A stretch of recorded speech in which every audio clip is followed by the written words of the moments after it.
Dans la précédente vidéo, nous avions parlé du dernier opus de la phase 1, le crossover Avengers. Dans cette vidéo, on fera le bilan de la phase 1.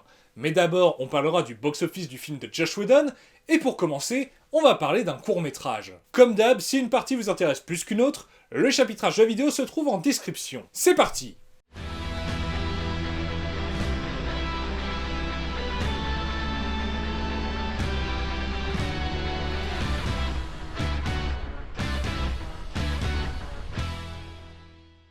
Après A Funny Thing Happened on the Way to Thor's Hammer, qui accompagnait le Blu-ray de Thor, et The Consultant, moins long et chiant à prononcer, qui accompagnait celui de Captain America, Marvel Studios a voulu produire un troisième court-métrage pour l'inclure dans les bonus du Blu-ray d'Avengers. Le but était d'en faire une suite directe du film et de se centrer à nouveau sur le Shield.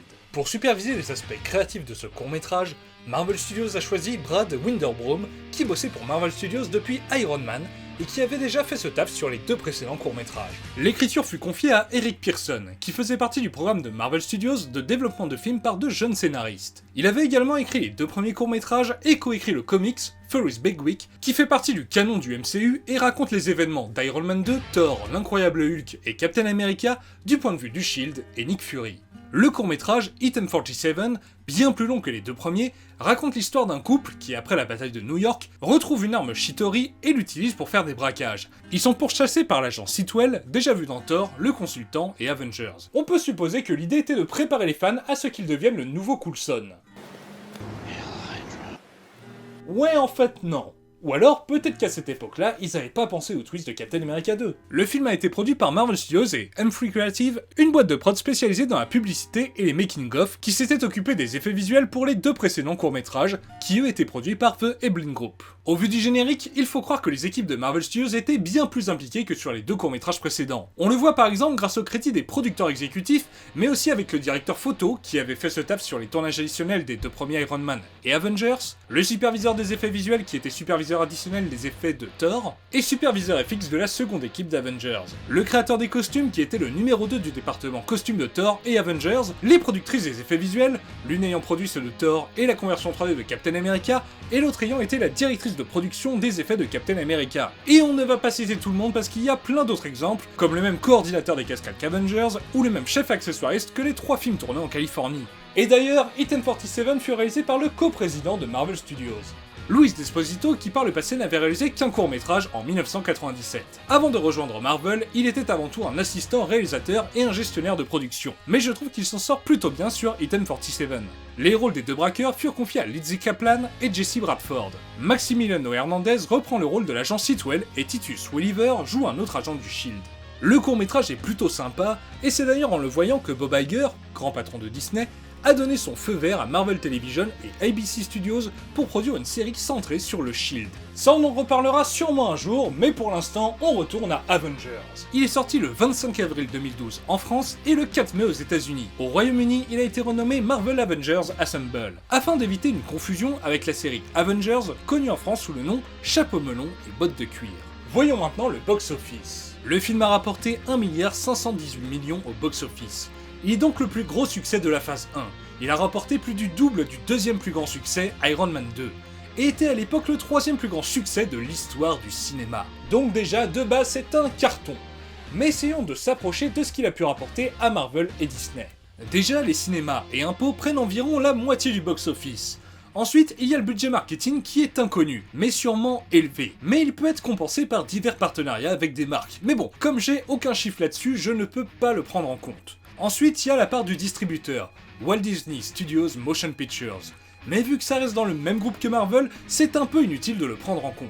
Ensuite, on avait vu que Disney, en achetant à la Paramount les droits d'Avengers et Iron Man 3, ont promis 115 millions au studio à la montagne, dont la moitié pour Avengers, en guise de minimum sur un pourcentage sur les bénéfices. En l'occurrence, Paramount a le droit à 8% des revenus de Marvel sur Avengers, donc 61 millions, ce qui est au-dessus de la moitié de 115 millions, donc Paramount a touché plus que le minimum qui lui était garanti sur ce film. Il semblerait d'ailleurs que, tout support confondu, le film leur ait rapporté 100 millions. Et donc maintenant, on peut retirer le budget de 220 millions, le plus gros de la saga. Et après, c'est pas fini.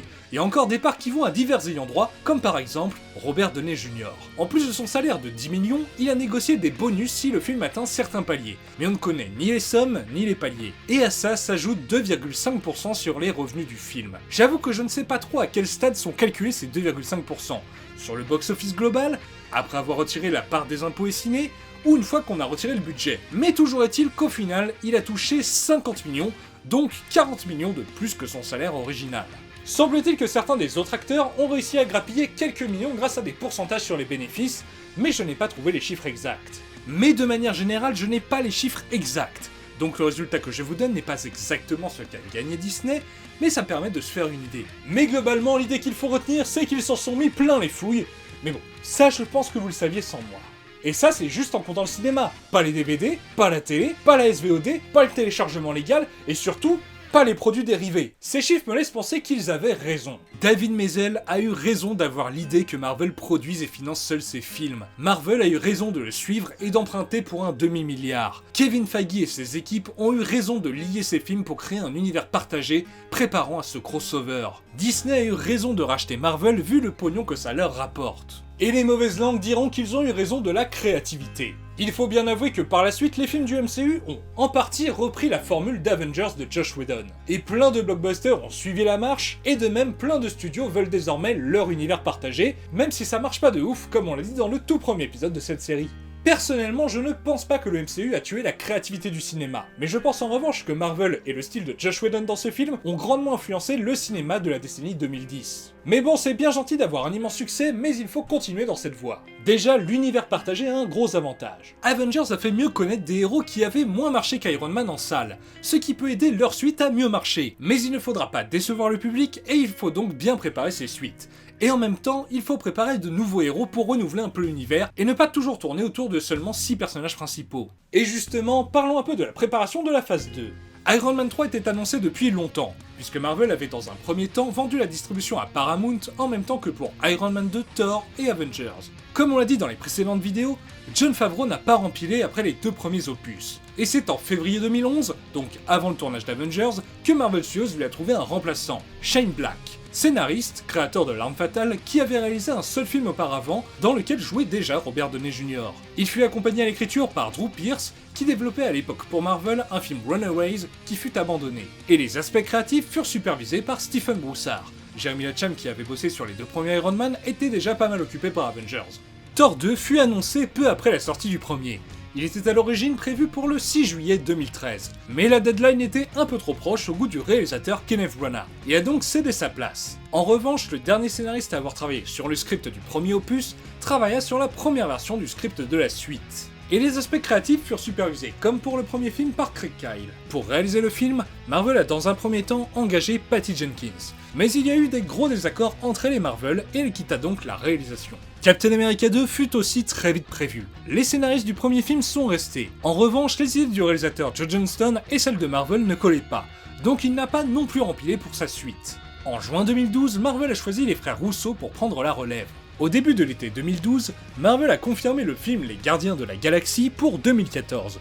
Le script était développé depuis plusieurs années par la scénariste Nicole Perlman, et à la fin de l'été 2012, Marvel a choisi de confier la réalisation et des réécritures du script de Perlman à James Gunn. Avengers 2 aussi a été très vite annoncé. Ses aspects créatifs ont été supervisés par Jeremy Lacham, comme le premier film. D'ailleurs, il a aussi bossé, mais d'un peu plus loin, sur Les Gardiens de la Galaxie. Mais tout ça, on en parlera dans les vidéos consacrées à la phase 2. Car on est déjà arrivé à la fin de cette vidéo et à la fin de cette saison 1.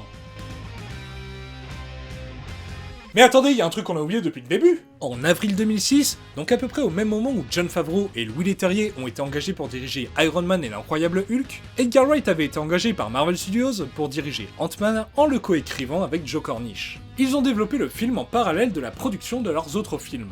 Le développement a pris pas mal de temps, d'où le fait que les 2 mini-héros furent retirés du film Avengers. En 2011, ils en étaient déjà à la 3e version du script. Semble-t-il que certains chez Marvel n'étaient pas persuadés que les pouvoirs d'Ant-Man rendraient bien sur grand écran. Et en juin 2012, quelques mois avant le tournage du dernier chapitre de la trilogie Cornetto de Wright, il a dirigé une vidéo test de combat pour voir ce qu'on pourrait faire avec des pouvoirs d'Ant-Man à l'écran, et probablement convaincre les grands patrons de Marvel et Disney que ça valait vraiment le coup de faire le film. Et la suite, on en parlera dans la saison 2. Pour conclure, je me permets de vous afficher à l'écran mon classement personnel des 6 films de la phase 1. Voilà, c'est la fin de la saison 1 de l'histoire du Marvel Cinematic Universe. La phase 2 arrivera, mais je ne sais pas quand. En effet, je vais faire une pause au cours de laquelle je compte vous parler d'une autre saga. Une saga plus courte, donc ça devrait pas être trop long. Et surtout, j'espère pouvoir sortir des vidéos plus régulièrement. J'espère que ces vidéos vous intéresseront, et si ce n'est pas le cas, bah désolé. Mais bon, je vous conseille quand même de rester abonné, et comme ça, si YouTube n'oublie pas de vous notifier, vous ne raterez pas le début de la saison 2 de l'histoire du Marvel Cinematic Universe. A très vite, et merci d'avoir suivi ces vidéos.